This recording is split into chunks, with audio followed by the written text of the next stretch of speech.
What is up, everybody? Welcome to the channel. My name is Logan, aka the Army Vet Trucker. If it's your first time here, I am an extra board line haul truck driver for a company called ABF Freight. Today we are in Dallas, Texas at our home terminal. It's 5:54 in the morning. We are heading to Albuquerque, New Mexico. Pretty regular run for me. Pretty much the whole month of February was me just running runs up to Albuquerque, and no complaints there. It's kind of a long run, but good miles, good paycheck, so no complaints there. The reason I'm starting a video today is a little bit different than normal. I wouldn't normally record a video for an Albuquerque run just because there's not a lot of live action when it comes to these runs. It's just a lot of driving, and that's kind of boring.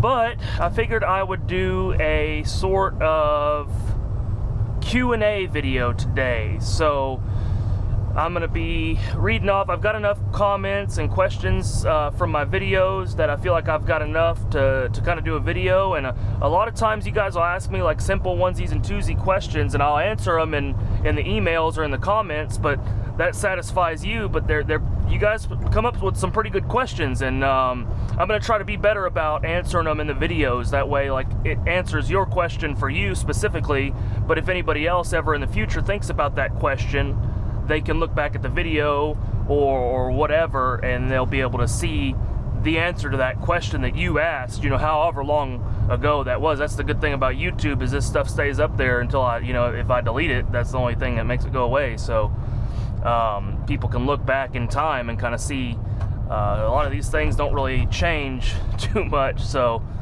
but anyways, like I said, we're heading to Albuquerque. It's 6 in the morning here in Dallas. I'm gonna head out, get on 183 up here, and try to shoot over to Fort Worth on 183. It's still early enough in the morning to where that shouldn't be too big of an issue doing that. And we'll head up 35W to 287, then 287 all the way to Amarillo, and then 40 the rest of the way to Albuquerque. A lot of you guys know that route. It's a very heavily trucked route, so if I see any of you guys, I'll give you guys a wave, or wave at me and I'll wave back. But yeah, like I said, anyways, I'm gonna get on the road here, and then here in a little while, once the sun's up, we get a little bit better scenery, I'll chime back in and start going through some of these questions. So stay tuned. I'll chime back in with y'all here in a little while.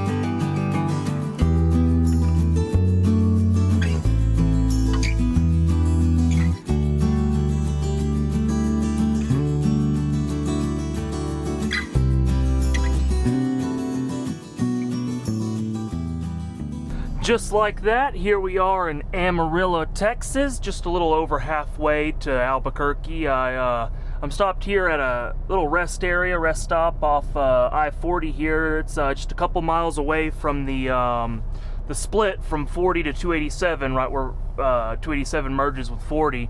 And I usually always stop at this rest area when I'm on my way to Albuquerque, just because it's always clean. It's very rarely ever busy at all. I don't know if there's just not a lot of people that know about it, or they just would rather stop at a truck stop, but this place is always, there's 3 other trucks here. This TST Overland just pulled up just now, so it's just been me and this other truck here for my 30-minute break. And yeah, even in the middle of the night, there's always a spot to come here, and it's a pretty nice little spot, and they always have the bathrooms clean, and they're open 24 hours. Well, at least the bathrooms are. There's 2 sets of bathrooms. One's open 24 hours, and then there's I've walked around inside there before. There's a bunch of brochures, all kinds of stuff to do around Texas. And anyways, you guys can check it out for yourself. But if you're ever passing by on 40, you see an ABF truck out here, you'll probably a good chance it's me. But Anyways, so mentioned earlier we're going to be doing a little bit of Q&A today in the video, and I got a really couple good emails here in the last week or so from a couple guys that asked a lot of good questions, and like I said, I've been answering questions onesies and twosies in the emails and the comments, and that does that person a lot of good, but you know, I'm sure there's a lot of other people that would like to know the answers to these questions too. So these first few questions are from a gentleman named Jason. The first question he's asking is, do they allow smoking in the tractors? Now, that's kind of I guess a touchy subject. Maybe it's touchy, I don't know. I don't smoke or vape or anything, or dip, so I mean, I have not looked into the policies and what the standpoint on the company is on that kind of stuff, so I won't really speak too much about that. What I will say, though, is that these tractors are all shared. We all have to share these tractors, and I'm pretty neutral about it. I don't mind smelling a little bit of cigarette smoke every now and then. Most of the time, I will say this, that I don't know, like I said, how the company feels about it. I haven't looked into the policies for ABF officially, but I do know for a fact there are people that smoke in these tractors. Whether they're supposed to or not, I don't know. But and you'll get in here sometimes, like this tractor I have today has got a cigarette burn hole in the seat, but that's kind of common. And every now and then you'll see trucks that have the smell of cigarettes, like somebody just got done chain smoking in there. I usually just let the windows down for a few miles and then kind of get used to it, and doesn't really bother me. There are some people that it bothers a lot more. I've heard of drivers rejecting trucks because they reek of cigarette smoke. So I don't know. Like I said, that's all I'll really say about the smoking in the tractors. I'm not sure if they technically allow it or not. I wouldn't imagine that they do, but like I said, I'm not sure. But if you are going to smoke in these trucks, man, it's just, I don't know, man. If you just feel like you need to light one up, I would just stop and be courteous of your fellow drivers and just get out and smoke, or at the very least, open the window. I don't know, man. Like I said, they're all shared trucks, and we all have to deal with it. If one guy smokes, 100 guys have to deal with it after you. So that's all I'll say about that. The next question: do the hostlers clean the interior of the tractors, or do you? In other words, your trucks always look so clean. Yeah, I mean, I'm a little extra with the cleanliness. You know, if I get a truck, I've got my wipes, my windshield wipes and everything, and then interior, like Armor All wipes. And I'll clean the steering wheel, clean the armrest, everything that I touch, I usually will clean it down real quick before I take off.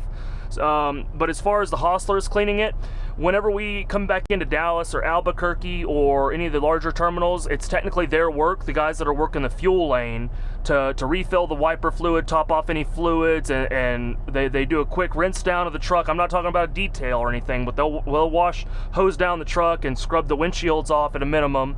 And then they're supposed to have air hoses that they'll purge out the floor with air, but they're not going to be scrubbing anything. I'll say that right now. And it's pretty common that I come across trucks that have loose trash kind of left behind, because they don't really go behind drivers, and like, you know, like I said, they don't detail the trucks. They're not going to be going through all the cubbies looking for trash and everything.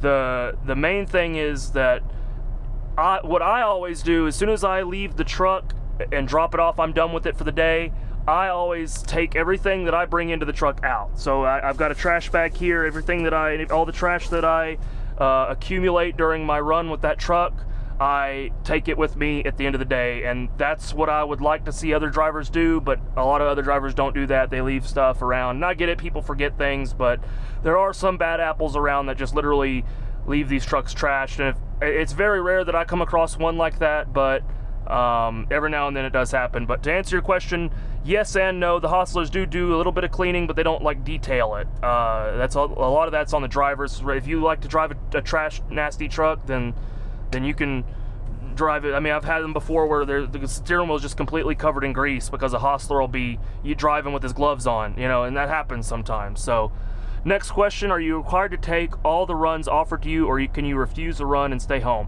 This one, I'm going to try to just breeze through this real quick because I've talked about it a little bit in previous videos.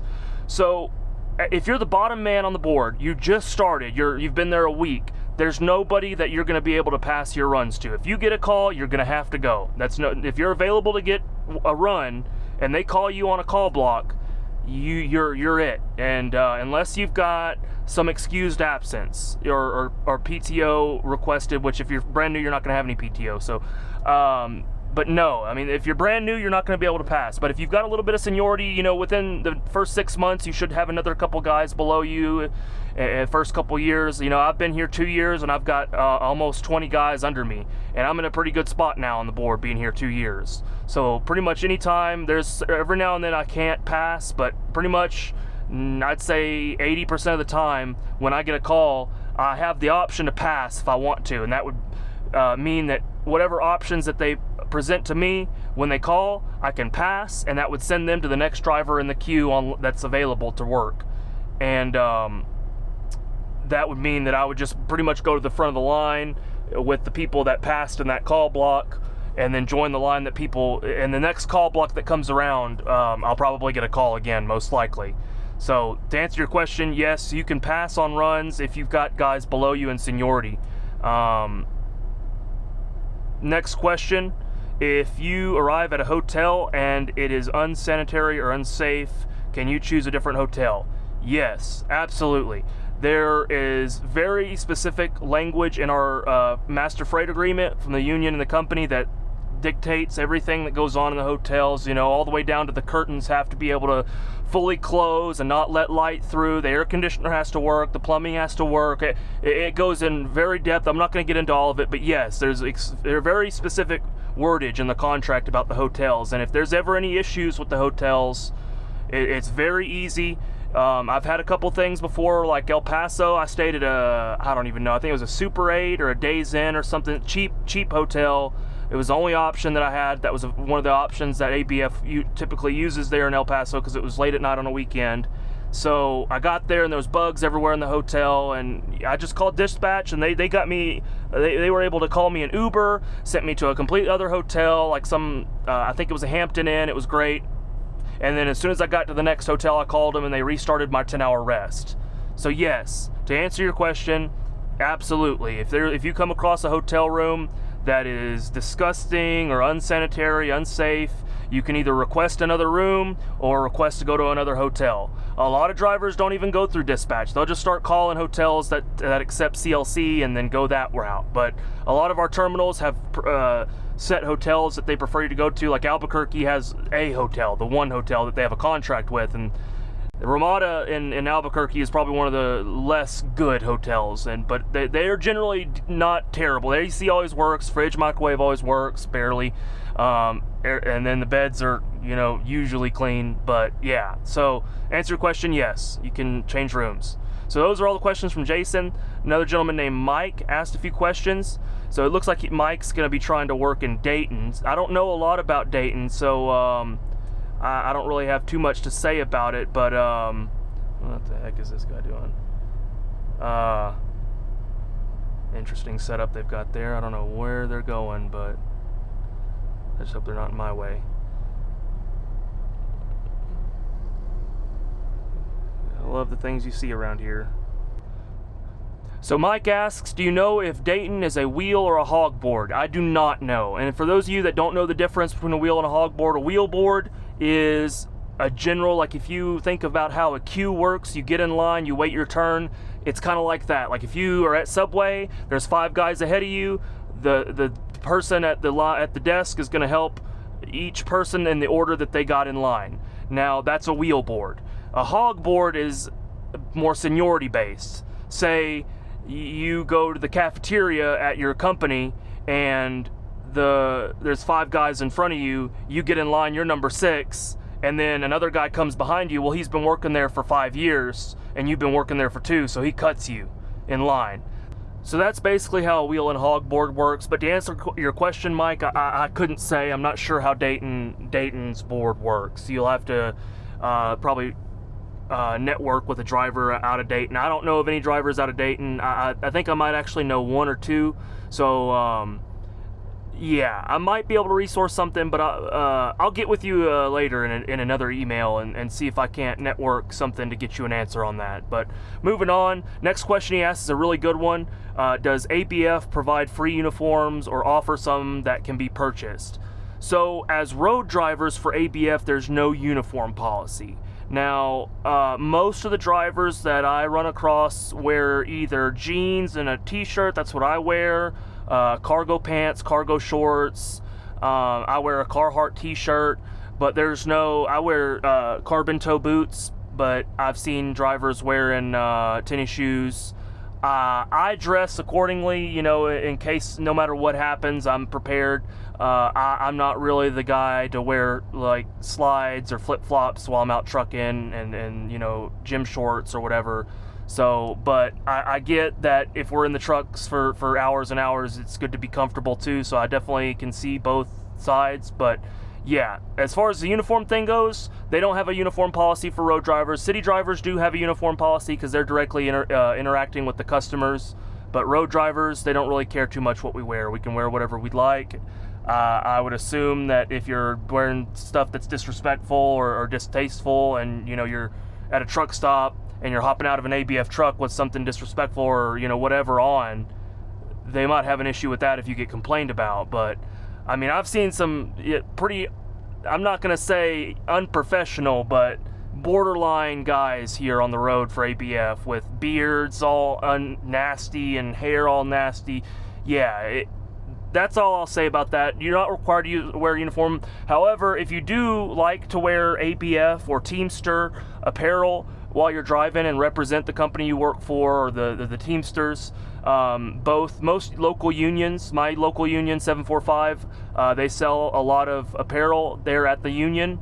And then also on the ABF shop website, you can buy polos and ball caps and cups, everything you would like to spend your money on. And a cool thing with that too is our safety points that we accumulate over time driving for ABF. You can use those points to buy stuff off the shop. So over the years, you can accumulate points and buy you shirts and, you know, whatever for free and use your points. So that's a cool thing with that. Next question. Do you know if the free medical insurance covers your spouse if your spouse has insurance available at their employer? So first thing I'll hit on there, it's not free medical insurance. A lot of people think it's free, but the union pays it and you pay your union dues. So it's basically free to you. I don't mean to nitpick your question, Mike, but that's just, it's not free, but you know, nothing's free, but yeah, you get the idea.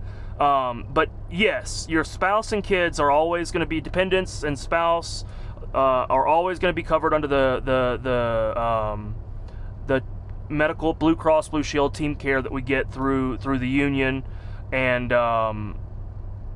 it doesn't matter if their employer provides it or not, you are always able to put them on it. And a lot of times the coverage that we get is a lot better than any other employer's coverages. So keep that in mind. I'm in the National Guard, and I use Blue Cross Blue Shield because it's almost 10 times better than TRICARE, which is what I get through the National Guard, and I have to pay for it still.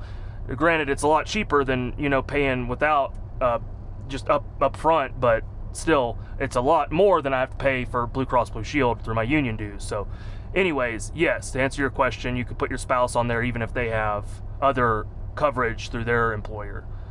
Next question, how does seniority work for new drivers? If I hire at 5 or 6 out of the 10 drivers being hired, is it whoever gets 30 clock punches first gets the most seniority?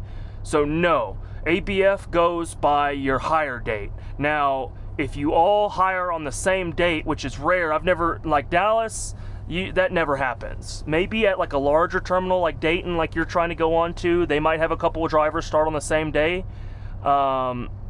And if that's the case, if you hire on, we go by seniority date. The date that you started with the company is your seniority date.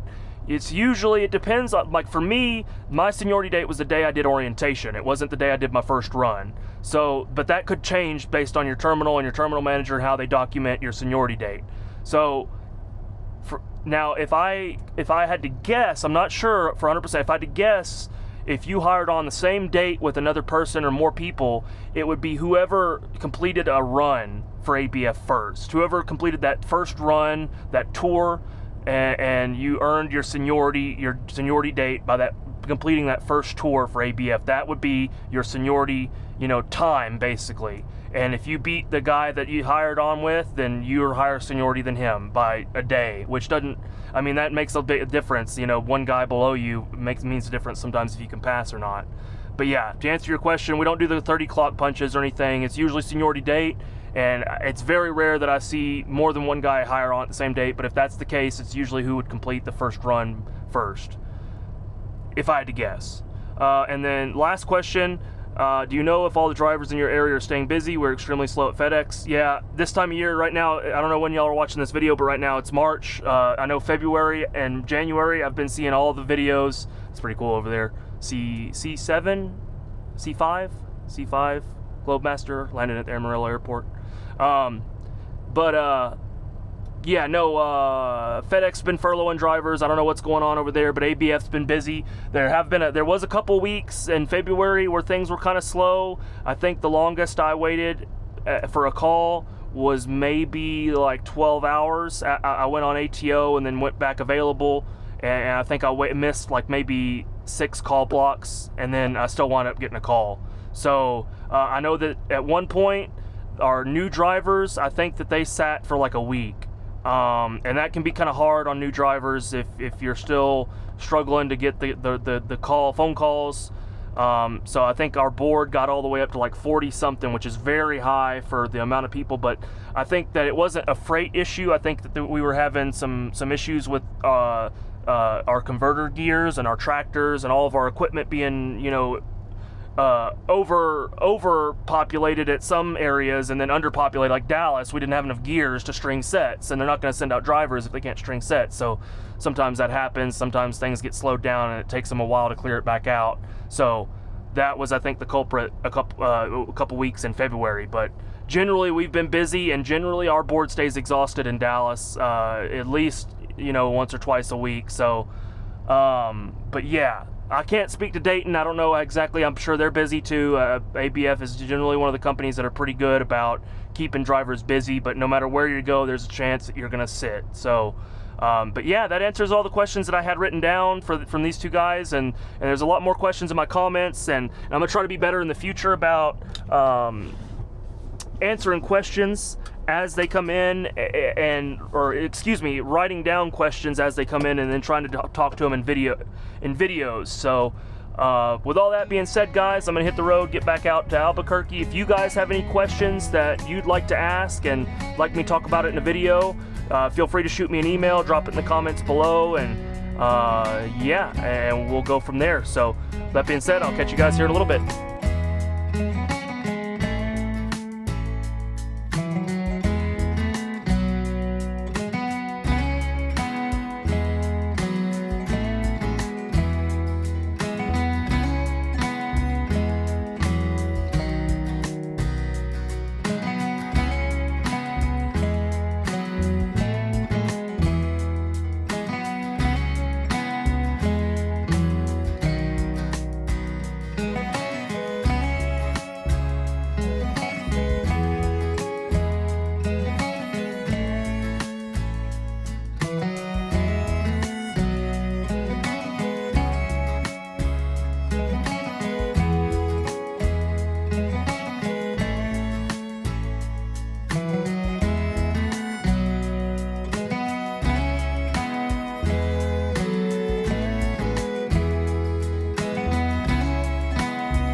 Alrighty, ladies and gents, that's gonna be a wrap for today, at least for me. So pretty uneventful drive. We're here in Albuquerque now. This is where I leave things. I just gotta pack all my stuff off and go in there, punch the clock, get to the hotel, and we do it all again tomorrow. But yeah, I hope you guys enjoyed the video today. It was kind of a different video.